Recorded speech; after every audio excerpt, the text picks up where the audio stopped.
Right now on Denver 7 News at 5 o'clock, legal battles are dragging out the recovery process for Marshal fire victims. I long to go home. Every time we drive up and down the area, it's just, I want to be there. I want to live there. I want to be home. So we are looking at the next steps for a lawsuit against Boulder County as Congressman Joe Neguse prepares to tour the fire damage today. Aurora's camping ban is up for a vote again, but the issue surrounding homelessness in the city is expected to spark more debate tonight.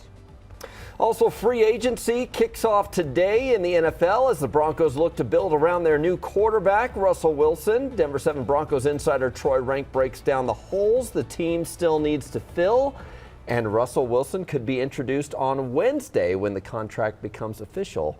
A lot of high expectations for the team now. Thanks for joining us. I'm Brian Sanders. And I'm Micah Smith. The sunshine and warm temperatures we saw over the weekend are sticking around. Katie LaSalle is here with a look at your forecast. Good morning, Katie. Good morning, Micah, Brian, and everyone at home. We're waking up to partly to mostly cloudy skies here across the Denver area and eastern plains. We picked up some light to moderate snowfall into portions of Colorado's high country yesterday, but it's going to be a sunny afternoon and daytime highs will be back to the 50s. Temperatures outside currently were in the 30s and even low 40s across portions of the metro area. The main weather headline for today, gusty winds, especially over the eastern plains. Last recorded wind gusts near Lyman at 38 miles per hour. It's a fast moving front, a weak one for our state, but it is still impacting southern Colorado this morning. Your hourly planner by noon will be at 48 degrees in Denver. Daytime highs reaching the low 50s, so not as warm as Saturday and Sunday, but still right around average for this time in March. As you can see, as 3 o'clock rolls around, we'll be in our mostly sunny sky. Warmer and dry for tomorrow, and then our next front will bring widespread moisture back to the state. Colette, looks like on Wednesday.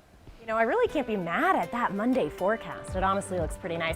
And your drive times around the metro looking pretty good, but I want to get you to this slowdown here on northbound East 470, taking around 30 minutes of your drive time. If you are headed out spring break, Monday of spring break, that's your drive time to the airport there. Security at the airport running around 15 minutes, it says. It says the quickest security is the north security, but I love that bridge security. That's just me, though. Here's another look around town, and take a look here at this camera at the intersection of 270 and 70, or that interchange. You can see traffic just moving nicely this morning.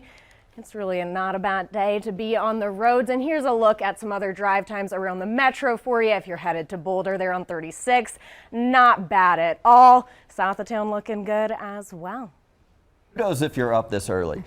There will be several significant developments in the Marshal fire recovery process this week. Families who had to leave their homes are still waiting for the main cleanup efforts to begin. There have been a number of challenges, some of them even involving the courts, but there's hope that help is right around the corner. Denver 7's Veronica Acosta joins us live from Superior. And Veronica, Congressman Joe Neguse is set to tour the fire zone today. And Congressman Neguse will get what every other family who lost a home in the Marshal fire has gotten, a ground view of what's left. We're talking about those garage frames that are now left, the charred mailboxes, and of course even some of those burnt cars in the driveway. So Congressman Neguse, he will be walking up and down neighborhoods in Superior like the one that's right here behind me, not only taking a look at the damage here, but also speaking directly with families who were impacted. Of course, this isn't the first time that the congressman has stepped in to help. Earlier this month, he was able to get FEMA to agree to cover the costs of removing foundations, those basements, and those burnt vehicles in the Marshal fire. Nearly a month ago, he also spoke about solutions he's looking into for families who are underinsured rather. Now, one of the toughest parts of all this has been getting debris removed. Families have been waiting for weeks now. In February, Boulder County commissioners awarded the cleanup to a Louisiana-based company. That was out of 11 different proposals. The company said it was capable of starting that cleanup by March 1st, have it done by July 1st, as long as there were no weather delays. But of course, we're 14 days into the month and that still hasn't happened. Now, that's because two companies competing, they weren't awarded for the bid, so they ended up filing 2 lawsuits, holding up the entire process. At the end of this week on Friday, there's another hearing scheduled to continue discussing the debris removal as well as the lawsuit, and we'll keep you updated on what comes of that. We're live in Superior this morning. I'm Veronica Acosta, Denver 7. Our thoughts are certainly with those families who are just ready to move forward. Tonight, Aurora could approve a camping ban that allows police to clear a camp with 3 days notice. Denver 7's Christian Lopez is live with a proposal that's divided the community. Christian. Yeah, Micah, it's very controversial. Some people say that it's inhumane and that it criminalizes the homeless, while others think that it'll motivate them to seek shelter off of the streets.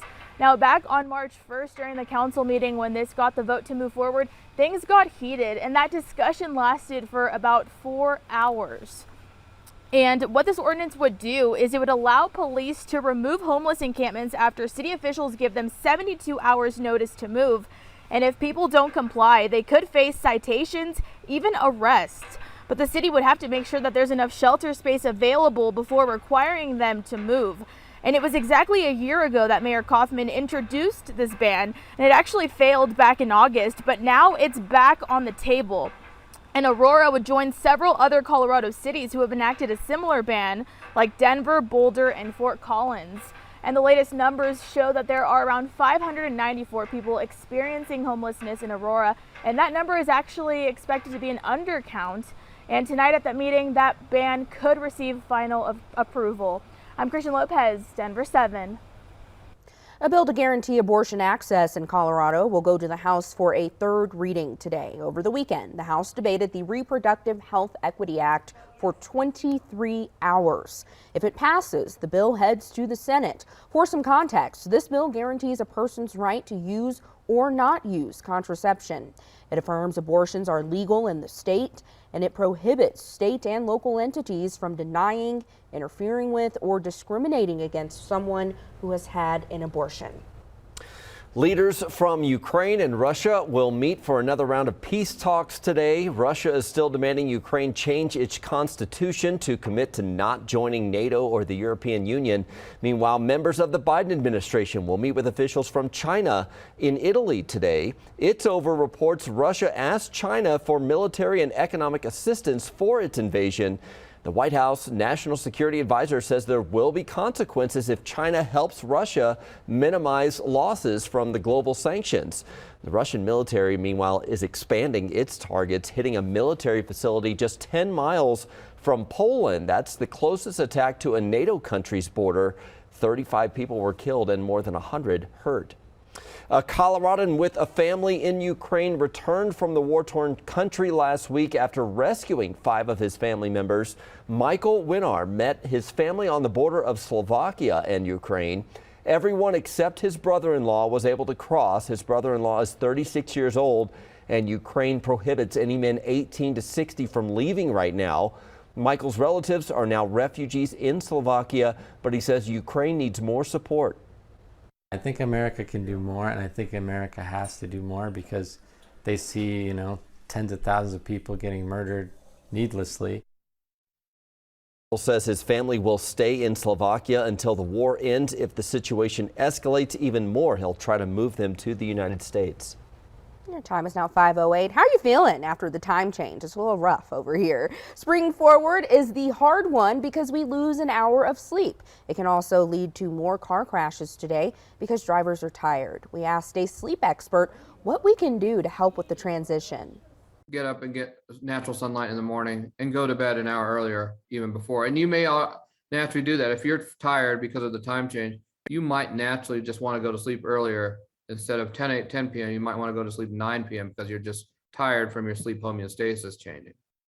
Dr. Turkanda also suggests avoiding alcohol and caffeine before bed and turning off the electronics.